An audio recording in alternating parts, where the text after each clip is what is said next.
Hello, everyone that is joining the meeting right now. I see many names popping up. This is exciting. Thank you all for joining us. The name, at least on my end, the names are still coming in, so people are definitely still joining. However, it is 11:01, and I have a little bit to talk about before we introduce Molly and get started. And so in the interest of time, I'm going to go ahead and just start some of this pre-lecture chat. Oh, okay. Sorry, once we started the webinar, my icons moved.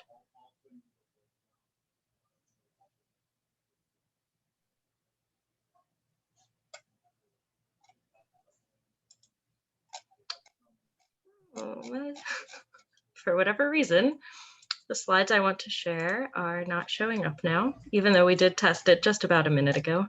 Here we go. Okay. I apologize, everybody who's here and listening. All right, so hi everyone who's already in the room. Thank you for coming today. My name is Rebecca Caldwell. I am a geologist at Chevron in the Technical Center working on basin framework geology. And I'm also the AAPG Women's Network Technical Program Director. And so today I have the honor of kicking off our 2021 webinar series, which we've been working on pretty hard for a while, and we're really excited to kick off with our guest speaker today, Dr. Molly Turko. So just a quick note about this webinar series. It will be going on for the rest of the year. I have more information about it at the end, I apologize, but it is a year-long event. We're starting with a mini series, so 3 months, 3 different speakers, focusing on making an impact, influential women and their technical accomplishments. After that, so we have Molly today, and then we have another speaker in May and one for June. And then after that, we're going to shift to a different topic for our next mini series. So I have more information about that at the end after Molly's talk. So please stay tuned for our upcoming speakers. A little bit about today's event. During today's event, we have a couple ways for you all to engage. We will have a few audience polling questions that will pop up on your screen both before and after the event, just to get some audience engagement and get a sense for where you're at. We also have Q&A enabled. So if you see an icon at the bottom of your screen, you should see this Q&A icon. If you click that icon, the Q&A box will pop up.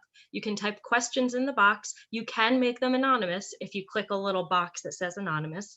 And then these questions will be visible to everybody in the audience to upvote. So you, as the participant, can go to the question box. You can see all of them in here. Hopefully your questions will be as insightful as my example of what is your favorite color. That is definitely a prime question example.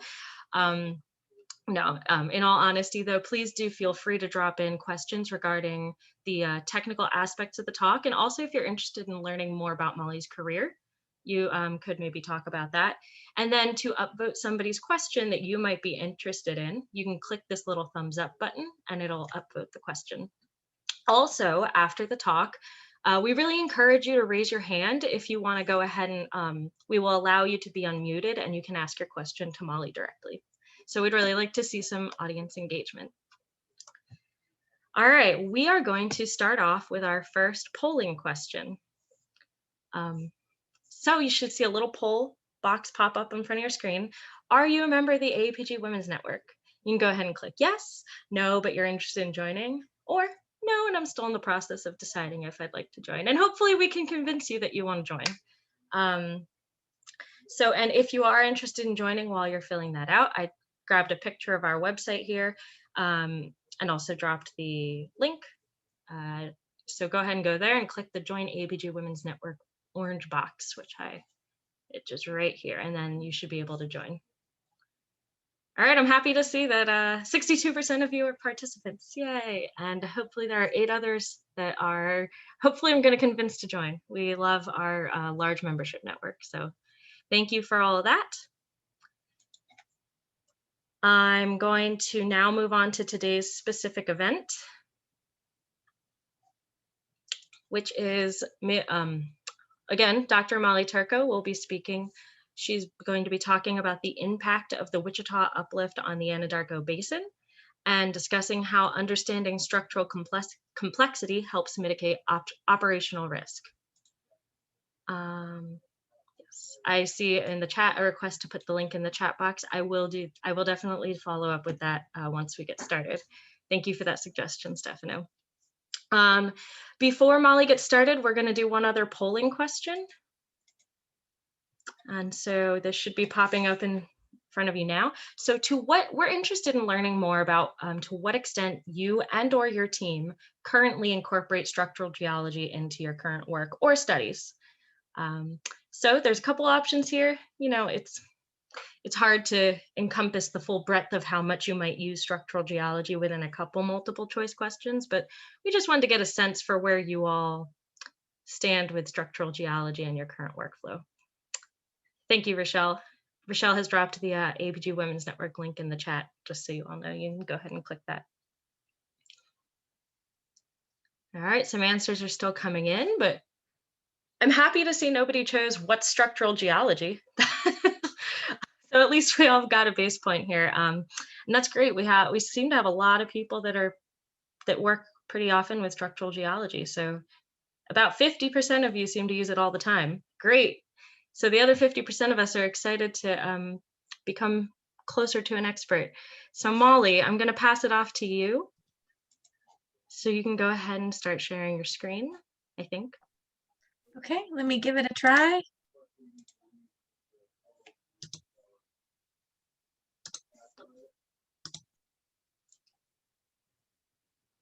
Great, I can see that. Wonderful. All right, well, I will go ahead and get started. First off, thank you to the AAPG's Women Network for hosting me today. I was really excited when you all asked me to talk.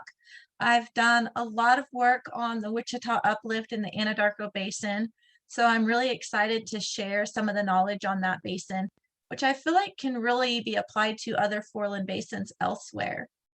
And although most of the Wichita Uplift is in the subsurface, there is a small part that crops out in southwestern Oklahoma. And if you've never been to the Wichita Mountains, you absolutely need to go because it is an incredible place to do some hiking. You can see some great faults and shear zones and fracture patterns that tell you all about the kinematics of the rock. So if you've never been, you need to go. If you need a hiking buddy, then reach out to me because I love going down there. And before I get started, I'll just quickly tell you a little bit about myself. I graduated from the University of Oklahoma, where I studied under Dr. Shankar Mitra. If you've ever studied structural geology, you probably know who he is. He's a world-renowned structural geologist. And I actually did my dissertation on the structural analysis of the Wichita Uplift. So I have other talks that are more focused on that, whereas this one is going to be more focused on structures in the Anadarko Basin, but also looking at the impact of the Wichita Uplift. I also graduated from the University of Tulsa, where I studied structural geology. I have a lot of experience in the oil and gas industry. I spent quite a bit of time with Chesapeake Energy in Oklahoma City as their structural geologist. So I've looked at tons of core and image log, done lots of like fracture modeling and tectonic studies. And currently I'm with Applied Stratigraphics. We do consulting, coaching, mentoring, but my favorite part is being an instructor. I teach several in-house and online structural geology courses, but the best part is leading field trips because what geologist doesn't want to be in the field? And I lead a pretty cool one near Las Vegas. This is just a picture from the Valley of Fire where we spend a day. And then I also lead some trips in southern Oklahoma. So I work with a great team of people. They're all listed here. They're all experts in their own little subjects. And if you want to learn more, feel free to visit their website. So I'll start today by going over the why. Why is it important to understand structures in a basin? And then I'll go over the tectonic history of the Wichita Uplift in the Anadarko Basin. Then we'll kind of look at structures in the southern Anadarko Basin, and that will kind of set up what we expect to see in the central and northern part of the basin. We'll look at stress regimes. I'll introduce to you the concepts of the penetrative strain, and then we'll look at some fault kinematics. And then before I leave, I'll suggest a few additional studies that will help to understand structure in the basin, including like mechanical stratigraphy and fracture studies. So if you don't know where the Anadarko Basin is, it's located here in the central United States. The deepest part of the basin, so basically the southern boundary, is marked by the Wichita Uplift, which is primarily in the subsurface. That's this red area you see down here. That trends northwest to southeast, and that's the deepest part of the basin here. It's actually a very large natural gas producing area, the fifth in the US. And back in the 1970s, the deepest well was drilled. And when they drilled it, they actually encountered liquid sulfur that destroyed the bit at depth. So a little fun fact there. Also, it's a source for both iodine and helium. So let's talk about the why, because structure can be very important to operations, and it's not something that should be ignored. So just to give you a few examples of why structure geology is vital for success for operations, I've given you a few quotes. Instead of going through each one, I'll just kind of touch on one. So think about your mud loss. Like, that mud is very expensive. And if you drill into an open fracture corridor or an open fault and you lose your mud, that can be very expensive for operating costs. Also, think of the impact of maybe through-going fractures or faults or corridors in well spacing. So in this little example right here, they've drilled a well. Here in the background in green are the natural fractures, and in red are the hydraulic fractures.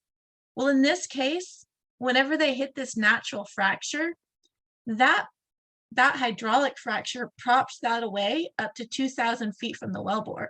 So think about that in your well spacing. If you have a 600-foot well spacing, that would likely result in a frac hit or some type of well interference. You have to think about your natural fractures in the system and how those might interact with hydraulic fracturing. So in this case, the natural fractures are taking in fluids and inhibiting the growth of the hydraulic fractures, creating shorter hydraulic fractures and smaller stimulated reservoir volume. So understanding how the natural fractures are interacting with your stimulations can be very important. So we know that structure is important, and it's not something that should be ignored, but it's also not something that can be controlled.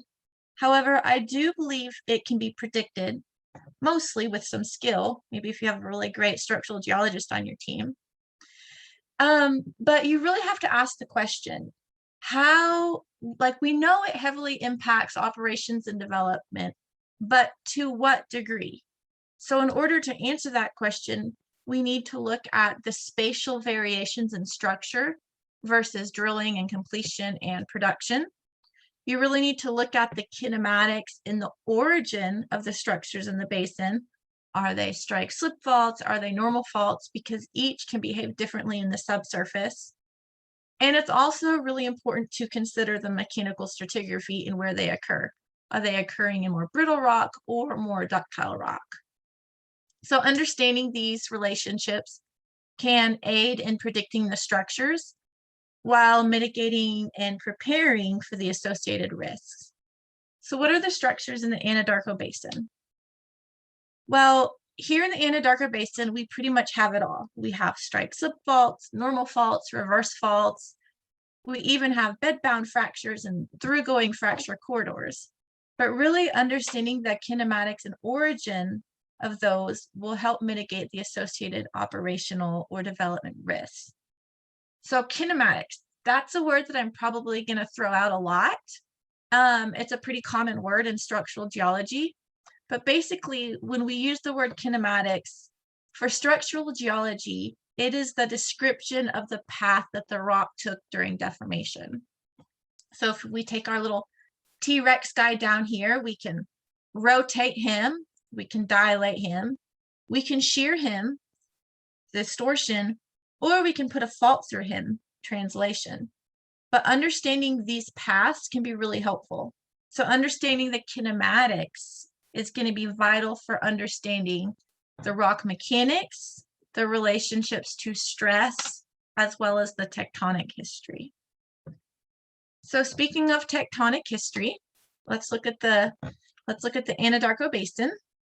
So the tectonic history can really be divided into three main stages. The first being a Precambrian through Cambrian failed rift. And during this rifting phase, we also had the emplacement of a large igneous province. That igneous province shows up very nicely on both gravity and magnetic data.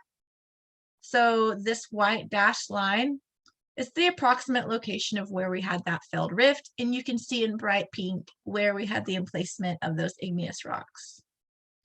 After the rifting phase, we had post-rift subsidence, and during that time, we had the Great American Carbonate Bank cover the United States. That resulted in thick carbonate deposition within this area.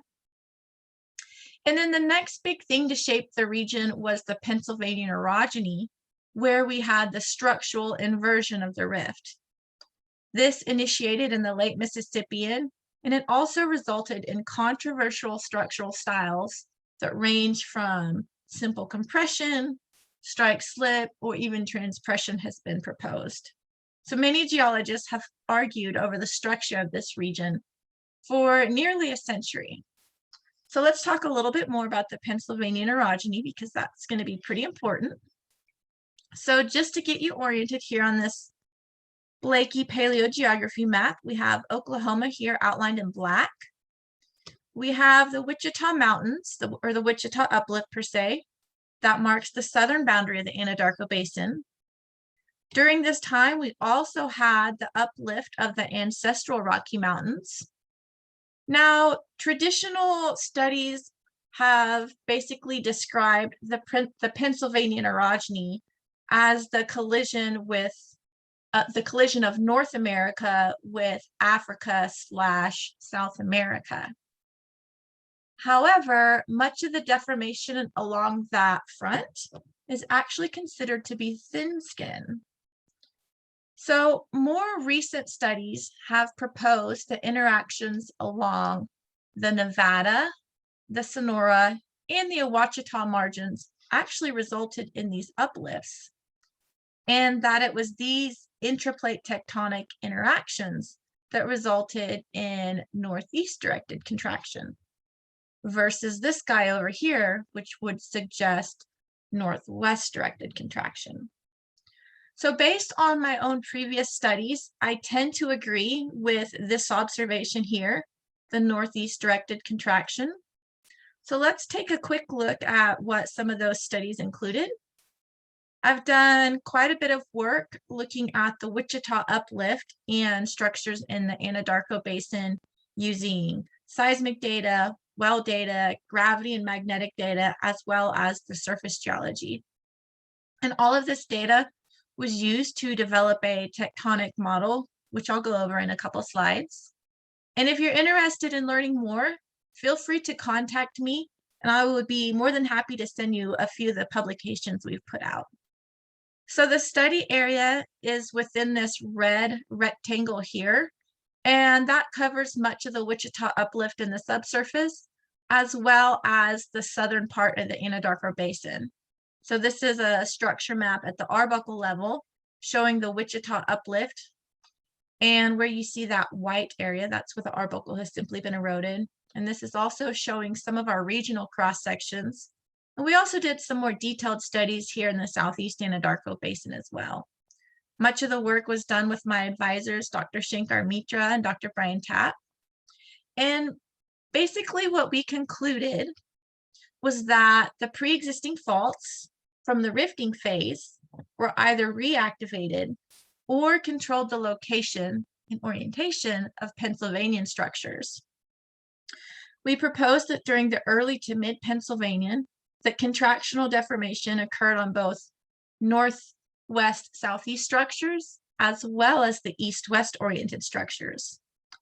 But during the late Pennsylvanian, while contractional deformation continued on those northwest-southeast structures, we actually saw strike-slip deformation on the more east-west structures.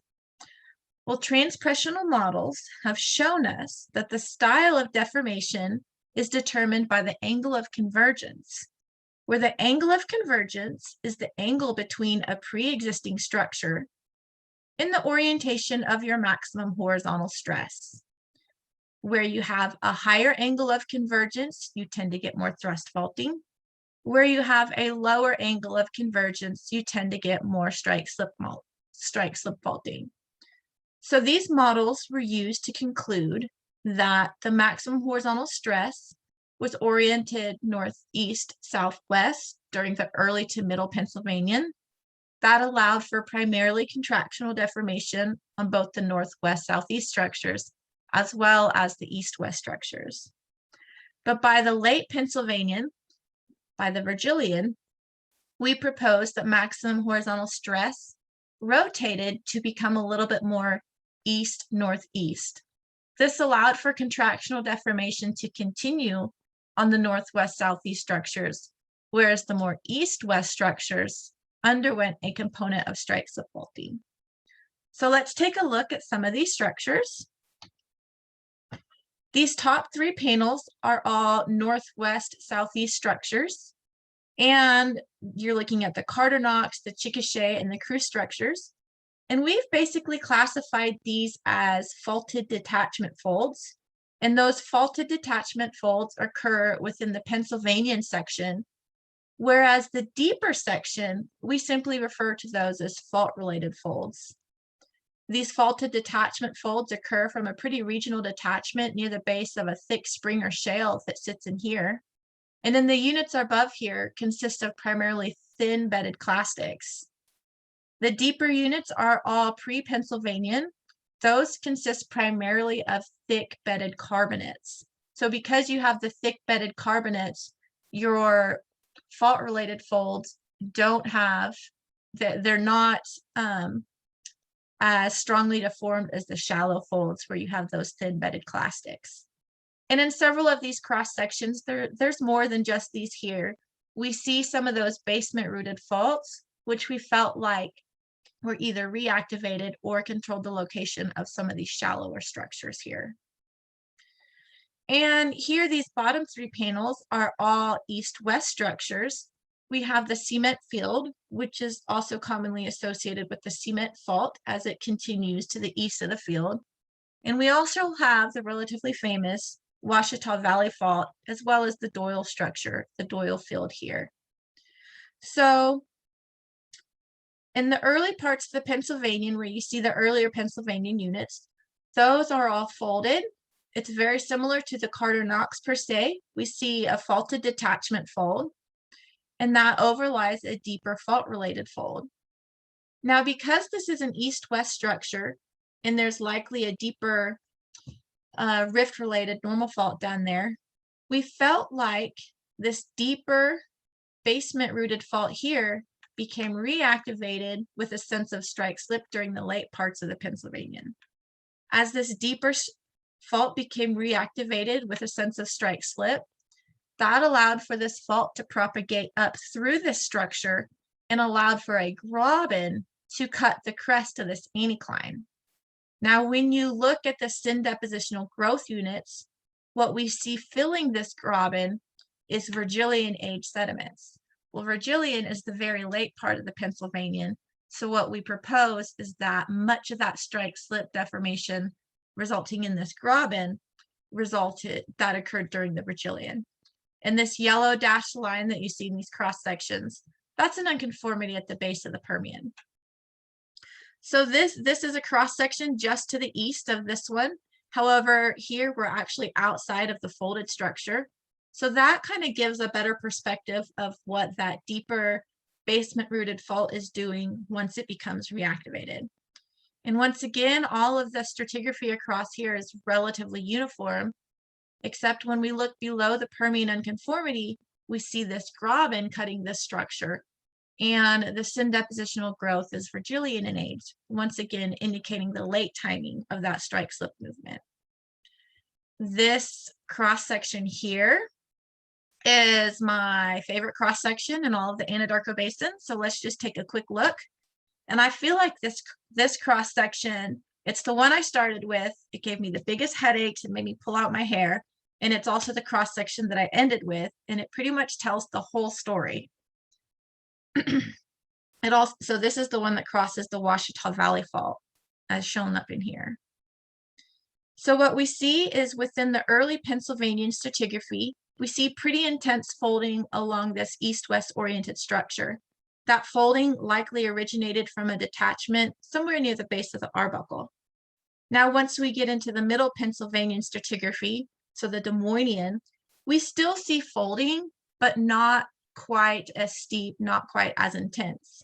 By the time we get into the late Pennsylvanian stratigraphy, those units are all relatively flat over this structure, so we really don't see any more folding. However, these units are cut by this near vertical strike slip fault cutting through here. Now here on the right side, this is simply the southeast end of the Carter-Knox field, which is why it looks kind of funny. But the southeast end of the Carter-Knox field is also cut by a normal fault based on missing section in this well here that then links down into this Wichita Valley fault system. And if we look at the growth section within here, so here's the base of the Permian unconformity here. All of this stratigraphy in here, that's primarily Virgilian in age. So when this strike slip faulting was active, that allowed for a large graben to develop, and the syn depositional units in there, those are Virgilian. Now, once again, this is a cross section just to the east of this one here, and it's outside of the folded Doyle structure. But what we see is that the units across here are relatively uniform, with the big exception being right within this unit here.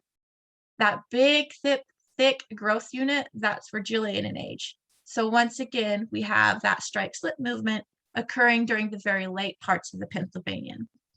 And the way we interpret this graben here is you actually have a left lateral strike slip fault with a left step. When you get a left step along a left lateral strike slip fault, that can allow for grabens to form. So we feel like this graben essentially represents a small strike slip pull apart, relatively speaking. So all of this information was used to develop this tectonic model, which is illustrated by these block diagrams. These are constructed at the basement level, so you're not going to see that thin skin deformation in here. And what we see is that this represents the post-rifting stage, so the end of the Cambrian. And then this block diagram here represents the early part of the Pennsylvanian. That's when the maximum horizontal stress was oriented more northeast, southwest. That resulted in structural inversion of the rift and primarily thrust faulting and contractional deformation. Now, by the late Pennsylvanian, maximum horizontal stress rotated to become a little bit more east-northeast. That then allowed for the strike slip deformation to occur on these more east-west oriented structures as some of those basement faults became reactivated. So much of this work validated the paleo stress model for northeast directed contraction during the Pennsylvanian. And that's also the time when most of the structures on the Anadarko shelf developed. So the structures on the Anadarko shelf, those consist primarily of high angle faults. They tend to have a component of strike slip, along with both normal and reverse along those faults. They're also primarily oriented northeast, southwest. However, there are a few east-west oriented faults in here as well, as we'll see in some of the examples. These tend to be more subtle structures, so high-resolution seismic data is usually necessary to map the structural geometries And these can also be accentuated by using seismic attributes. Now, the origin of these structures can be related to several possibilities.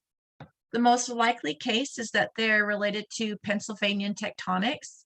However, some of these structures did originate due to basin subsidence and flexure, whether that was during the post-rifting phase or during the foreland subsidence during the Pennsylvanian stage.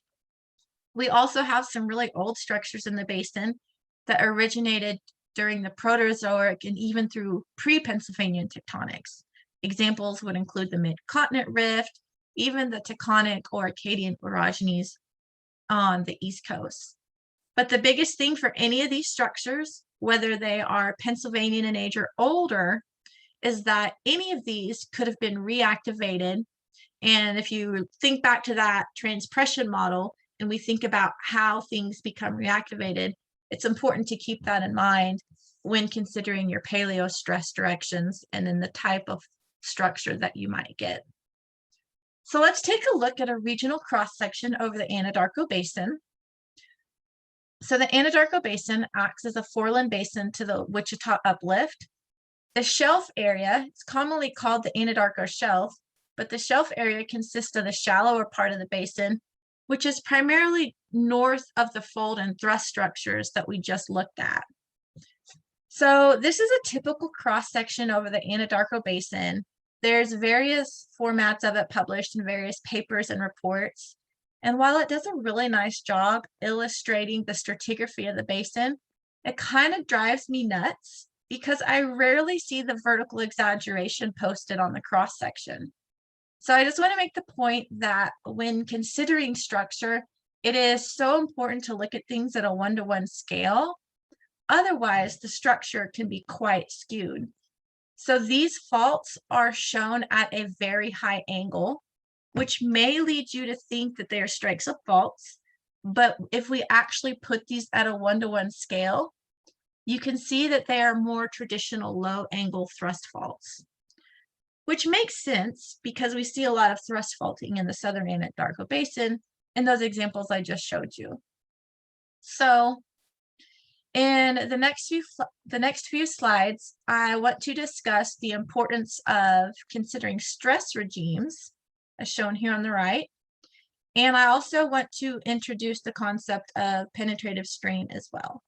But let's start by looking at stress regimes and what those are and why they're important. Well, a stress regime describes the magnitude and the orientation of your three principal stresses, which typically includes a vertical stress and two horizontal stresses orthogonal to each other. So if the stresses are high enough to break the rock, the stress regime describes the type of faulting to expect. So if the stresses are high enough to break the rock, you might expect a normal fault whenever your vertical stress is your highest stress. Or you might expect a reverse fault whenever your minimum stress is vertical.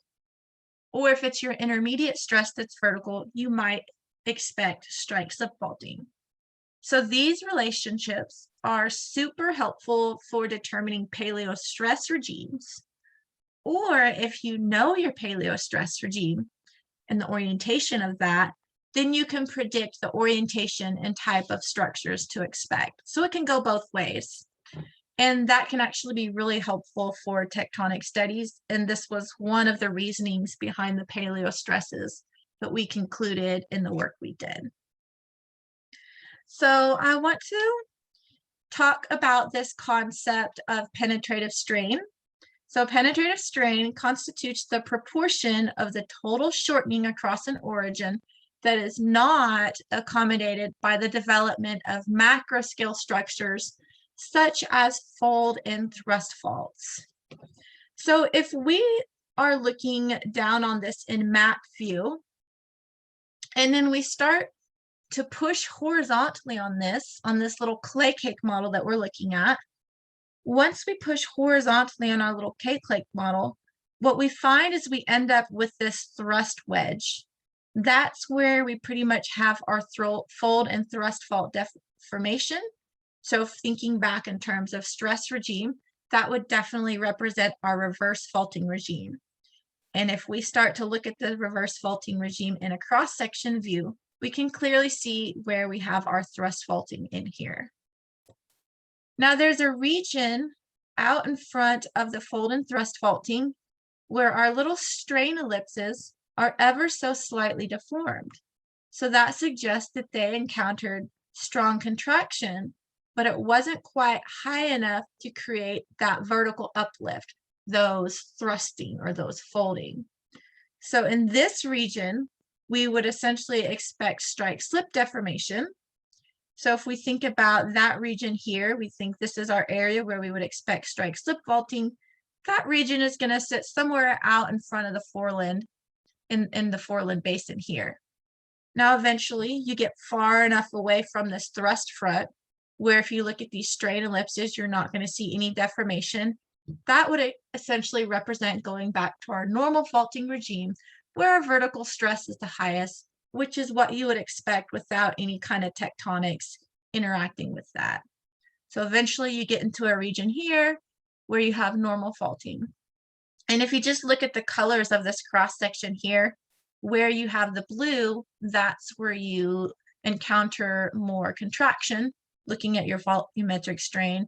And then you transition into this white area and eventually would go into tension, which is not shown here necessarily.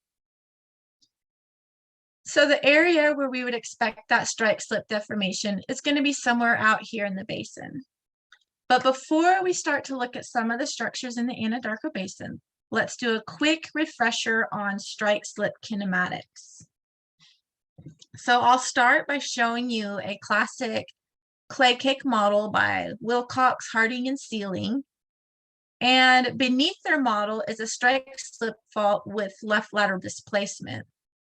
But what you can see are the structures that developed above the basement fault within the sedimentary section. So if we zoom into this model down here, some of these structures, so these structures that developed here were actually used to construct this classic strain ellipse model. These are actually still used today and very helpful. And just to kind of highlight some of these structures here in red, that would represent our Rydell shears. And then here in blue, that might represent some of our anti-Rydell shears. And some of the other structures that aren't really represented in this clay cake model is you might also get normal faulting associated with this faulting. That normal faulting is essentially going to parallel your SH max orientation, which is also pretty closely aligned with your Rydells. Not exactly, but sometimes they can be confused in the subsurface.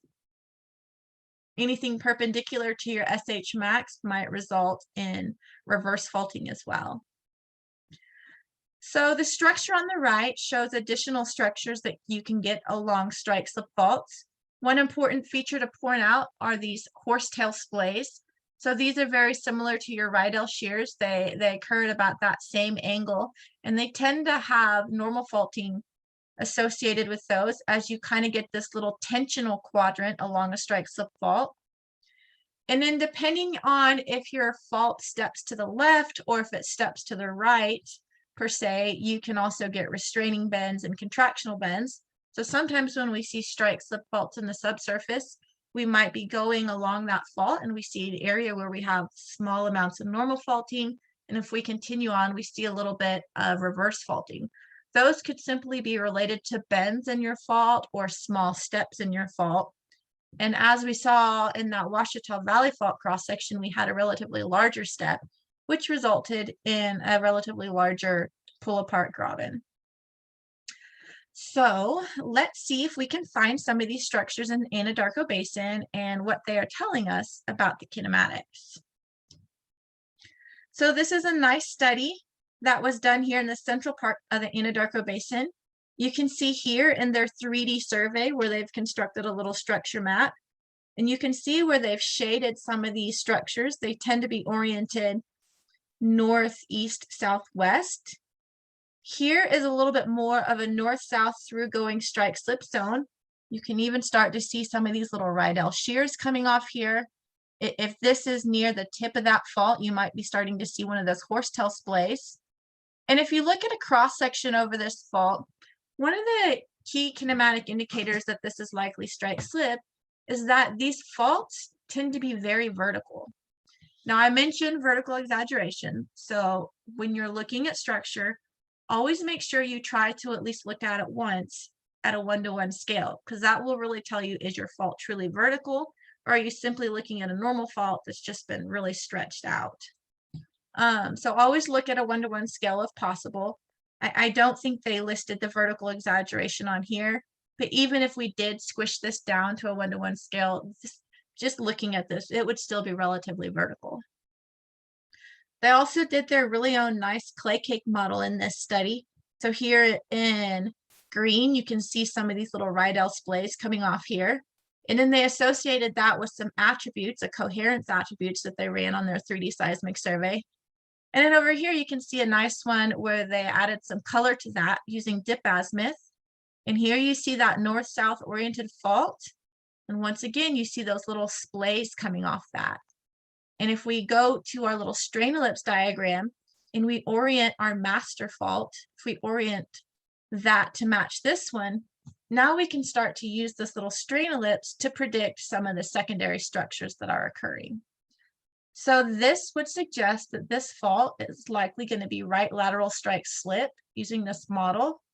If this is indeed right lateral strike slip, which I believe these little kinematic indicators are telling that would suggest that the paleo maximum horizontal stress was oriented northeast southwest when this fault was active, which based on the syn depositional stratigraphy, we know that occurred during the Pennsylvania neurogeny.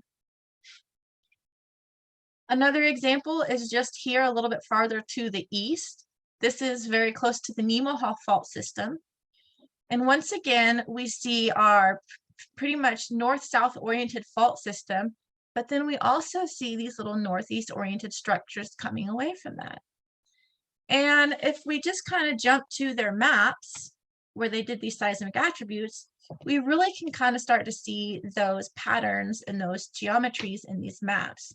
So here you can clearly see our north-south through going master faults. And then we see our little secondary splays coming off of that. Here they've interpreted some of those. And these red ones, they've labeled these as their Rydell shear. They've labeled these green one as their minor faults. And then they're hard to see, but here in yellow, they have a few of their little anti-Rydell shears on there as well. But using this little strain diagram and some of the kinematics of what these are telling us, I believe a lot of these northeast oriented faults are either your Rydell shears off of here, or even some of your normal faults associated with that deformation. We even see a few of these more east-west oriented structures. So if we have east-west oriented structures, those would likely be left lateral, whereas our north-south ones would be right lateral. And if you look at the little kinematic indicators on some of these east-west ones, those would indicate left lateral strike slip, whereas these ones indicate right lateral strike slip. So once again, all of these little kinematic indicators in the basin are suggesting a northeast directed contraction. And I have one more example to show. And this comes from the northern part of the Anadarko Basin. And this is just one of those examples of a small little pop-up structure. So I had mentioned that whenever you get a left step or a right step along a strike slip fault, that can sometimes result in either pop-ups or pull-aparts, depending on the way it steps. So here in this case, you're looking at a little contractional step. And this has quite a bit of vertical exaggeration to it, so it looks a little dramatic. But if we were to put this at a 1-to-1 scale, we could see where our two faults are essentially stepping a little better and how that resulted in that strike slip pop-up. So that was a great example from Stephanie Cook. And well, those were just a few examples of structures that originated in the pen. We still have to consider structures of earlier origins, but that maybe have even become reactivated. So examples might include your basins, subsidence, and flexure. So looking at an interpretation of some deep cocorp data in the Anadarko Basin, You see these deeper normal faults. Those are likely rift related, but they're occurring farther away, they're occurring farther north of the Wichita uplift, so there was likely some either basin subsidence or maybe some rift faults that extended farther up there. You have to consider how these might become reactivated. And while I don't have time to go over all of these, I do want to refer you to a publication from some colleagues on myself where we looked at some reactivated Proterozoic structures in the Anadarko Basin. And this was a pretty cool study because we see some basement reflectors. And because you had these reflectors in the basement, that represented some of the earlier Proterozoic deformation. We kind of concluded that that could have been related to the mid-continent rifting. But then what we see is that some of these faults became reactivated during the Pennsylvanian, while others kind of remained dormant. And we also look at the orientation of these faults and then consider some of the paleo stresses. So this is the model that my colleague drafted up, where you're looking at some of the earlier structures. Then you have all the sedimentary layers deposited on top. And then during the Pennsylvanian, you have some of those that become reactivated. All right. So I have a few additional recommended studies because much of what I've discussed so far is looking solely at the fault styles of strike subfaulting or thrust faulting. But it's also vital to consider the mechanical stratigraphy.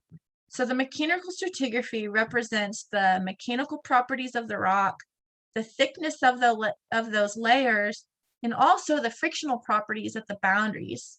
So a lot of times mechanical stratigraphy is based on the brittleness or the ductility of a rock. It's also going to be impacted by the mineralogy, the depositional texture, porosity competence. But another key thing is that brittleness and ductility is also a result of multiple functions, both internal and external. So the main thing to pretty much keep in mind is that some rocks will essentially bend before they break. So using a simple curvature attribute as a fracture map isn't really going to cut it. You really need to ground truth it with some actual rock data or image log data to identify if the rocks are actually breaking or simply bending. There are various ways to study the mechanical stratigraphy of a formation or of like an interval of interest. But one of the most helpful are fracture studies that can include various data sets. Fracture studies can come from core, they can come from image logs, and even outcrop data. Your fracture data, that can include things like your fracture height, length, width, density. You can look at whether your fractures are through going or they're strata bound. You can, by looking at core, a lot of times you can also determine if your fractures are conductive. So this is just an example here where we have oil staining in a sandstone, yet we have this deformation band, which is a unique kind of fracture that results in grain crushing. So this deformation band through here is crushing the grains, decreasing the porosity of the matrix. Therefore, the oil staining is not existing within here, which would suggest it could be resulting in a compartmentalized reservoir. You can also see things like whether your faults might be more conductive. So here you're looking at some fluid alteration along a fault or along a fracture. If you have fluid alteration along your fracture, that implies that fluid has flowed through there at one point in time, which might suggest that your fracture is actually pretty conductive. We can also look at things like fracture adherence. So if I pick up a piece of core and it just kind of breaks in half along a natural fracture, my implication is that that fracture has weak adherence. Now, if I think about, I'm going to go in here and stimulate this well and inject some fluid and some pressure, it's likely that I'm going to basically put a hydraulic fracture right through that natural fracture. It's going to split open very easily. Therefore, my natural fractures are going to interact with my hydraulic fractures pretty strong. However, if I notice that my fractures have strong adherence and I can't open those no matter what I do, that might suggest the fracture has strong adherence and maybe your hydraulic fractures are going to create their own paths in the subsurface. So those are just a couple examples of how you can use your fracture data. And never underestimate your outcrop data as well. It's great to see outcrop data to understand fracture connectivity and especially for fracture lengths. So one of the most important things to put those analyses or conclusions into is a spatial relationship, because you want to use that spatial relationship of your results to compare to things like seismic, structure, lithology, etc. So this is an example of an unnamed basin of how we integrated some of these things spatially. So here you can see some faults in the basin, some kinematic indicators of major thrust faults, smaller thrust faults, some strike slip faulting and associated normal faulting with that. In the background is a map showing approximate clay percent. So where we have 0 clay or less clay, that's warmer. Where we have more clay, that's warmer. So in mechanical stratigraphy, your clay content can be very important, as well as your quartz or your carbonate content as well. And in this little study, we had quite a bit of core data as well as image log data. And essentially what we did is I conducted a lot of fracture analyses on these core, and we also took our image log data and we looked at the fracture density within our interval of interest. And then we plotted it spatially on a map. And then this map was essentially used to construct structural domains, which are areas of similar kinematics, scale, and orientation. And then we used that information to do several things. We predicted areas of mud loss. We looked at areas where we might need to increase our well spacing because maybe we were having frac hits, or we noticed that our parent wells did great, but then when we put a child well in there, not so great. There were also areas where we had increased production, and we concluded that that was likely due to some enhanced fracturing in that area. This map was also used to explain low pressure areas, which was likely due to fault breaches in the seal, as well as several other things. So putting your data into a spatial relationship can really be helpful. It's nice to kind of just make these maps and then sit back and brainstorm and throw on different data sets and kind of see where you see those correlations. And that can kind of help to predict things to expect in the future. Some additional studies that you could do is constructing discrete fracture networks. These are common for reservoir engineers or completion engineers. A lot of times they like to have, you know, the more technical side of things where they can turn their knobs and push their different buttons and see if we complete it this way, how will it interact with the fractures? If we complete it that way, how might it interact? So sometimes it's necessary to make a geologically accurate DFN as best you can with the technology and the data. Another really important modeling that is probably one of my favorite things to make is using the boundary element method to determine how faults might interact. So if you think about strike slip faulting, and if you have multiple strike slip faults, you might have quadrants of contraction, quadrants of tension, and rocks behave differently under contraction versus tension. So these are great models to make to kind of just throw on a map and highlight where you could expect some changes in the map. And I'm not going to get into too many details of those, but it is something additional to recommend in your study. So while modeling might not always be necessary, just having a background and understanding of the kinematics related to different fault types could be very helpful. And understanding those spatial relationships can be really helpful as well. And this is kind of just another example showing that. So here I have 2 right lateral strike slip faults and they're right stepping. So what we see is, you know, you're putting in your wells, everything is fine, no worries. Over here, you maybe had a parent well that was a great well, great production. And then you go in a couple of years later and you put in this child well and it's not so great. You start to scratch your head and wonder, you know, you can see in the seismic data, you're away from your fault, so you don't really understand what's causing that.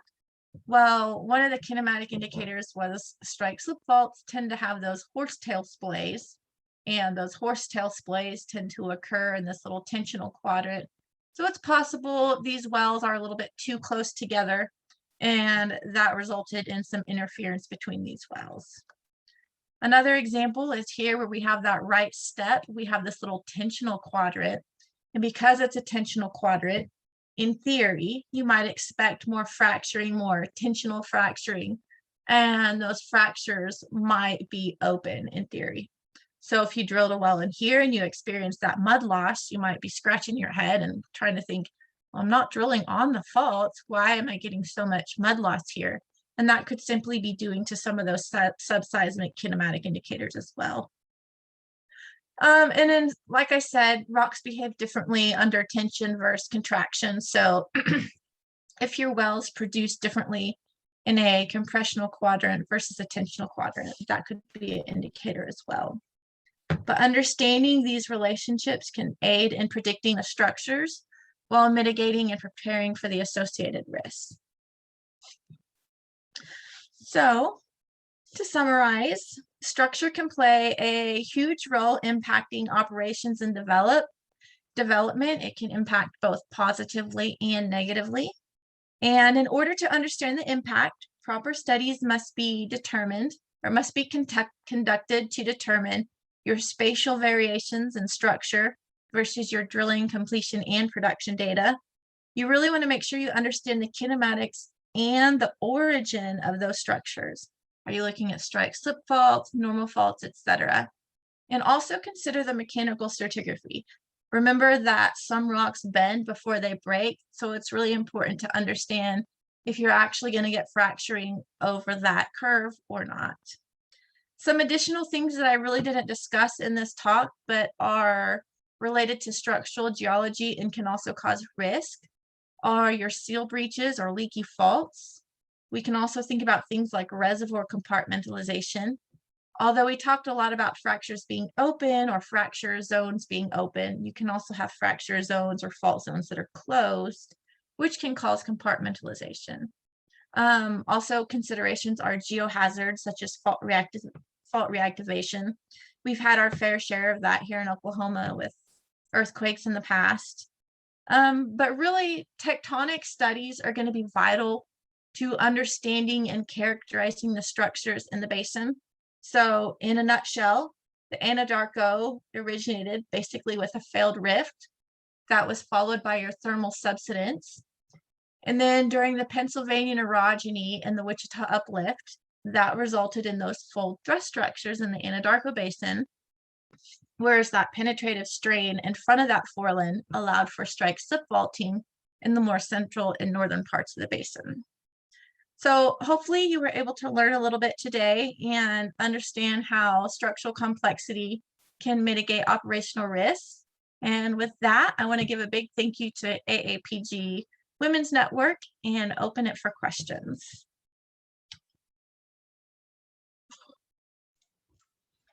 Thank you, Molly. I'll go ahead and I think I'm the one that can applause right now. Hopefully you can hear that. I'm sure everybody is applauding at home. So we're going to kick off questions with another audience poll just to get a pulse on what you all are taking out of this talk. So you should have a poll question popped up on your screen right now. And we're just interested in hearing what your biggest takeaways were from this talk. Better understanding of the Anadarko Basin, better understanding of structural geology in a technical sense, or better understanding of the impact it has on operational risk assessments, or all of them. It looks like the majority of you learned a lot more about the Anadarko Basin than you knew before, but we've got some people that are answering all of them, so that's good to know. I, for one, probably would choose D. I can't choose all of them, but everything here was quite a bit outside the range of my knowledge, so it was really useful to learn. We've also got some people talking in the chat. Thanks for the presentation. Excellent. Applause. Thank you, Molly. Great presentation. So thank you everyone for your comments. If anybody wants to raise their hand to ask a question, I'd like to give you all the opportunity now. We also do have a couple questions in the Q&A box. But if you're interested in going ahead, and we'll allow you to unmute and you can talk and we can all feel like we're in the same room, that might be nice. All right, I'm gonna read some of the questions in the Q&A and hopefully this will get some people. Oh, actually, we do have a hand up. So Stefano has a question. And he is unmuted now. So Stefano, Great, can you hear me? Yes. Great. Thank you, Molly. Thank you, everybody. Mine's actually more of a comment, and I was typing it in the Q&A, so I figured I'd just say it since I'd be the first volunteer to raise my hand. I just wanted to say thank you to Molly. The thing that I liked about this talk was that I've seen a lot of really good structural geology talks that just kind of talk about structural geology and, you know, show phenomenal cross sections like you did, but then kind of end it there. So what I really liked about this was that it then showed, you know, how this has applicability to, you know, quote unquote, real world applications that the first half of the talk, or the first, you know, 2/3 of it, I think a lot of geologists get excited about, but the other part was good for, you know, engineers and our other colleagues who may not be as excited as on cross sections and dinosaurs as we are. So just wanted to thank you for that. So Awesome, thank you. Thank you. Yes, I personally second what Stefano had to say, and actually there were the questions in the Q&A are one of the first ones is on in a similar vein. Someone was just asking if you could, this probably popped up before the last slide, but asking if you could elaborate on any operations best practices that you can think of in light of some of the structural relationships you discussed, or if you have an example you can share of maybe a customer you worked with or someone you worked with where there was a specific best practice put in place. Yeah, I'm just trying to think back, and I'm thinking of a couple different examples. I don't know if I would call this a best practice, but I think structure is underestimated, because I don't know how many times we ran into an operational risk, whether it was a mud loss or putting an injection well too close to known earthquakes without looking at the earthquake map. But I just think structure is sometimes underrated, because sometimes you do run into these things and then it's after the fact is when you go back. And I would say probably 60% of the time, it's something obvious that could have been caught if they would have taken the time to look at a structure map, look at where the faults were, and maybe looking at like old earthquake data or something like that.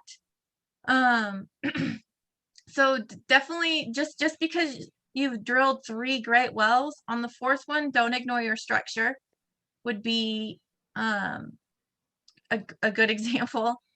And you know, I know we've dealt a lot, like talking to the engineers, they deal with mud losses, and sometimes they want to say we hit a fracture or we hit a fault, but then you go and you look at the structure map and maybe there's something there and it's sub-seismic, but really it might just be their mud weight was too high and they induced their own fractures while drilling. Yeah, just don't underestimate your structure. Look at the structure map. If you have the seismic data, look at it. Reach out to your geologist. If you have a structural geologist in your company or in your team, reach out. Because a lot of times, some of the times when I've had to look at this stuff, it's like it took 5 minutes. And if I would have taken those 5 minutes before drill, it would have been like, hey, I noticed this, just FYI. I'm imagining maybe like a bumper sticker that you could make. Don't forget your structure, and just like place it on everybody's office walls, maybe. Does this sound like a good idea? Do we have a business plan now? I think so. Put it on their foreheads. Yeah. All right, thanks for that, Molly. We do have a couple other questions in here. We've got one here. Jamie, if you'd like to raise your hand and we can unmute you if you want to talk. Otherwise, I can go ahead and read the question. This question was, thank you for your awesome talk, Dr. Molly. I was wondering if you could talk a little bit about the amount / magnitude of strike slip movement along the Wichita Uplift area? Yes, definitely. Hi, Jamie. It's good to see you. We used to work together, so Jamie is awesome. It kind of varies. I don't have like a number I can throw out at you, but it varies because faults tip out and start again. So I think that's where a lot of the controversy came from, is someone would look at the whole Wichita uplift and say 70 kilometers of strike slip or 40 miles of strike slip. And then other people would go look at a single fault and be like, this fault has half a mile of strike slip.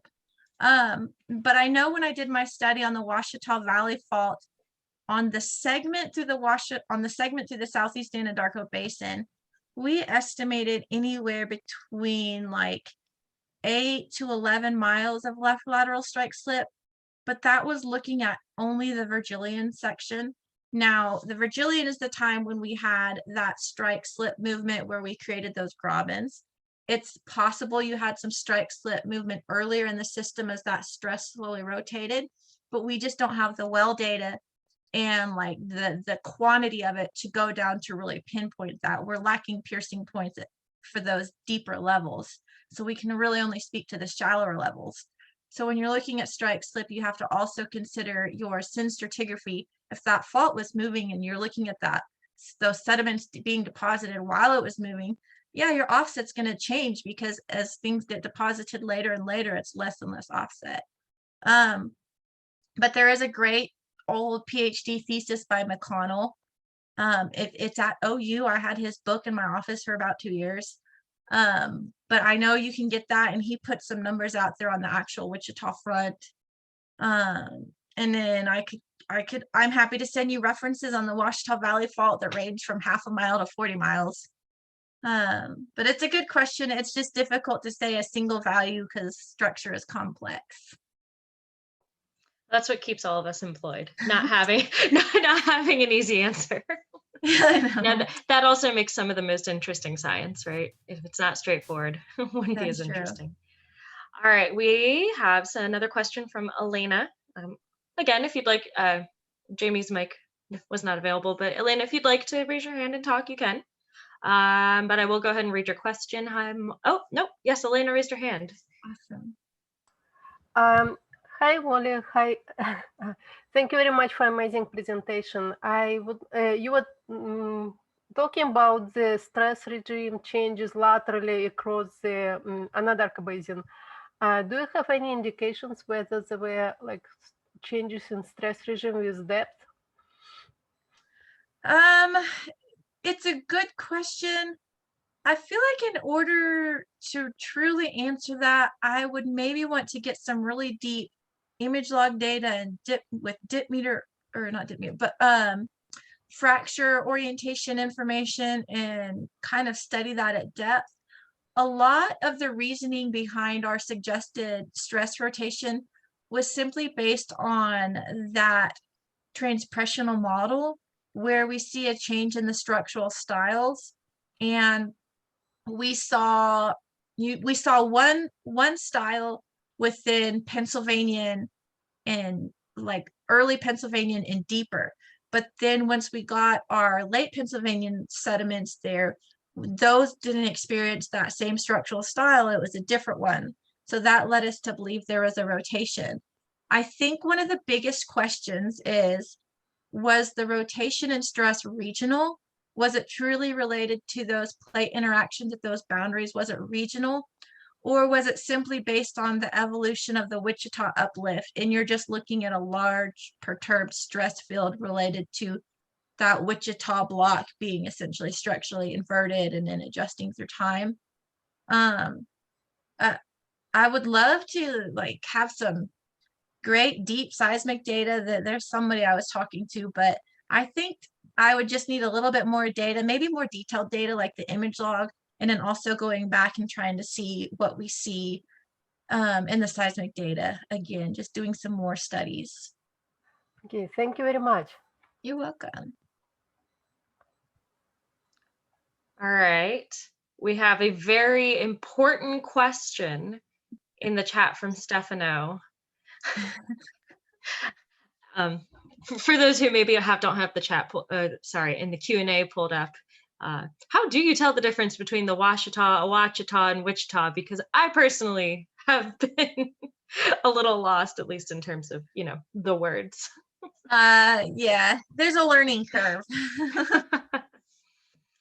I want to ask a question, if you don't mind. I really enjoyed this technical talk. I have a more personal question. I'd like to hear more about how it's been for you as a subject matter expert in the energy industry. You've been doing this for a while now. Do you have maybe an example of something that you find to be most challenging in your role, or the easiest aspect or the best aspect, or what are your thoughts on your current role? I think the best aspect is being able to teach somebody something, whether it's like in a classroom or just mentoring, and then watching the light bulb go off in their head. It's just a really fulfilling feeling, feel-good feeling, I guess. That's always my favorite thing, was to kind of watch that light bulb go off in someone's head.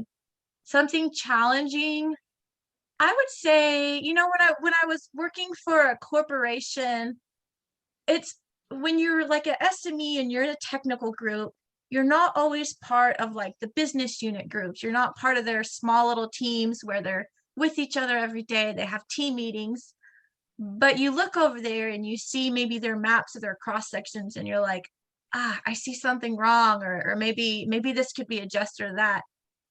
Sometimes for me personally, it was a challenge to like try to keep that relationship with the team, but also not step on their toes. So kind of being an outsider, but yet wanting to belong on a team and being a part of those discussions and decision makings, and interpretation skills. It's kind of hard finding that balance. Like, where do I stand back as the instructor and the teacher and tell them this is wrong, versus where do I fit in as a team member, where they can trust me, where they can talk with me about things. So it's kind of a balance of instructor versus like a mentor and a team member, I would say. I think that's a very interesting take. And I think over the last year, with all of us thrust into this virtual environment, I'd be interested to think more about how those questions in terms of our relationships with those we're working peripherally with have perhaps changed or evolved. Yeah. It's been an interesting year. It is. But thank you for that insight into your job. Are there any other questions from anyone? At this point, we have gone over a little, which makes me happy because it means we had a lot of questions. And so I'm going to go ahead and close this out by sharing, if there's anyone left in the room, by sharing one last slide.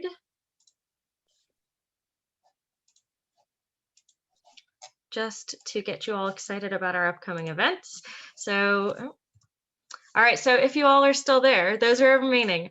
Remember that this is just the first of many in our webinar series this year. So keep your eyes open for monthly webinar announcements coming up. In May, we will announce the date soon, but keep in mind that the format of these webinars are going to vary from event to event. So for example, the next one, we're going to have a shorter talk followed by an interactive networking event. And so throughout the year, we're going to vary our format to try to keep everybody interested and on their toes. We're going to continue with influential women and their technical accomplishments. And then after a couple more, we're going to move on to other topics. We are in the process of finalizing these topics with help from the rest of the Women's Network Board, as well as a small committee of dedicated members, some of which are in the room today that are helping out with this. Some ideas for topics we've had include how our geoscience world is changing. We've also talked about doing what I'm terming an extra mini short course series on helping participants grow their skill sets. But if you have any ideas for speakers or topic suggestions, or you want to maybe get more involved, please send me an email. I've written it here. If someone wants to drop it in the chat, that's cool. Once I stop sharing my screen, I'll drop it in the chat. Also, next Friday, get excited. We have a wonderful event called the Geology of Wine. And so we are hosting this next Friday, and it will be an event with a few different speakers. with varying degrees of wine backgrounds and science backgrounds. So we have some geologists, soil scientists, we have a professor who is also a trained sommelier that will be leading a tasting. And so there will be an educational portion, a networking portion, and a tasting portion. We have listed the wines that we will be doing for the tasting here. So if you have the opportunity to buy them in advance and be able to join the tasting actively, please do. But of course, you can also just follow along behind your screen. And yeah, so please look out for emails and advertisements on social media for this event and the link to register. And with that, I don't want to keep everybody too much longer. I see something in the chat.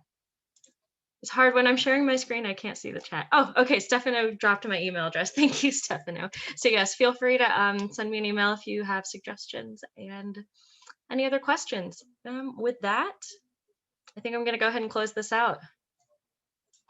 So thank you everybody for joining us. Oh, stop share. Thank you everybody for joining us and for putting up with my issues with sharing. I really appreciate everyone's support for our first event, and we look forward to seeing you in the near future. And of course, thank you, Molly. And thank you, everybody on the Women's Network who supported this, as well as Heather and Susie at AAPG, who helped us prepare this and prepare advertisements. Awesome. Thank you, guys. All right. Bye.